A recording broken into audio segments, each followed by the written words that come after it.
semuanya, dalam mencapai tujuan suatu bisnis, penggunaan digital marketing menjadi suatu cara agar tujuan bisnis tersebut sukses. Nah, supaya kamu sebagai pelaku bisnis bisa mengontrol strategi pemasaran berjalan dengan efektif, perlu memilih framework yang tepat karena hal ini akan berpengaruh kepada hasil akhirnya.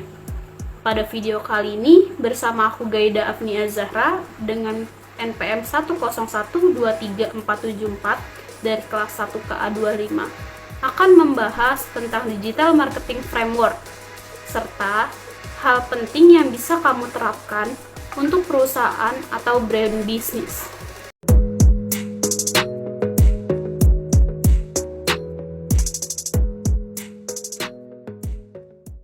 Yang kamu harus tahu adalah digital marketing framework, yaitu kerangka pemasaran atau model yang bisa digunakan oleh pelaku bisnis dalam menerapkan strategi digital. Framework ini juga dapat dijadikan acuan atau instruksi untuk melaksanakan rencana pemasaran yang nantinya dapat dijadikan sebagai strategi pemasaran digital marketing. Framework juga dapat dijadikan sebagai alur untuk mengarahkan kegiatan pemasaran, mulai dari bagaimana menyampaikan konten kepada audiens, melalui channel apa yang tepat, kapan waktu mempublikasikannya, hingga bagaimana mencapai tujuan dari pemasaran. Nah, pada framework digital ini, terdapat banyak komponen yang mempengaruhinya, dan komponen ini berbeda-beda, tergantung dengan jenis kerangka atau model pemasaran yang digunakan. Karena ini, ada banyak jenis framework. Kamu bisa memilih dan menggunakannya sesuai dengan prioritas perusahaan kamu dan manfaatnya. Setelah itu, kamu bisa menyesuaikan bisnis dengan fungsi dari framework ini. Sebelum kamu mengenal jenis-jenis framework dan menentukan pilihan, kamu harus tahu dulu manfaat digital marketing untuk perusahaan kamu. Lalu, kamu juga harus tahu manfaat penggunaan framework pada bisnis kamu. Manfaat ini antara lain yaitu dapat memberikan arah strategi pemasaran dan konsep.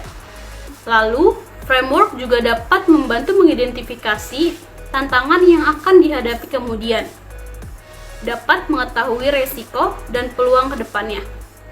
Selanjutnya, framework bisa dijadikan acuan dalam meraih tujuan bisnis dan dapat menentukan tahapan yang perlu dilalui oleh perusahaan. Di sini ada contoh yaitu marketing funnel. Jenis framework ini mungkin udah nggak asing bagi sebagian orang karena kita sering mendengarnya dan banyak digunakan. Pada funnel ini ada 6 tahapan penting yaitu dari interest, awareness, intent, evaluation, purchase, dan terakhir ada forecast. 5 model yang bisa dibilang dengan jenis framework terbaru karena sudah menyesuaikan perkembangan zaman. Model ini ada 5 tahapan penting mulai dari involvement, tahapan yang melibatkan audiens dengan brand. Tahapan ini bisa diukur dengan matriks jumlah page scale pada website perusahaan atau bisnis. Tahapan kedua adalah instruction yang menjadikan audiens ke konsumen hingga melakukan interaksi. Contohnya, orang berlangganan email dan memberi produk dari informasi email. Tahapan ketiga ada intimasi di mana konsumen merasa terhubung secara emosional dengan produk, misalnya memberi review atau komen positif. Lalu keempat adalah influence, yaitu tahapan di mana konsumen memberikan rekomendasi kepada orang lain terhadap produk kita, supaya orang lain mencoba produk tersebut.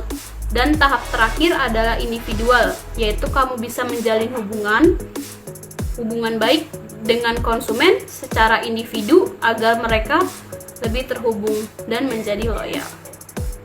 Nah, itu tadi digital marketing framework yang bisa kamu sesuaikan dengan tujuan bisnis kamu. Dengan adanya digital marketing framework ini, pastinya arah bisnis kamu akan lebih mudah dijalankan dan diukur.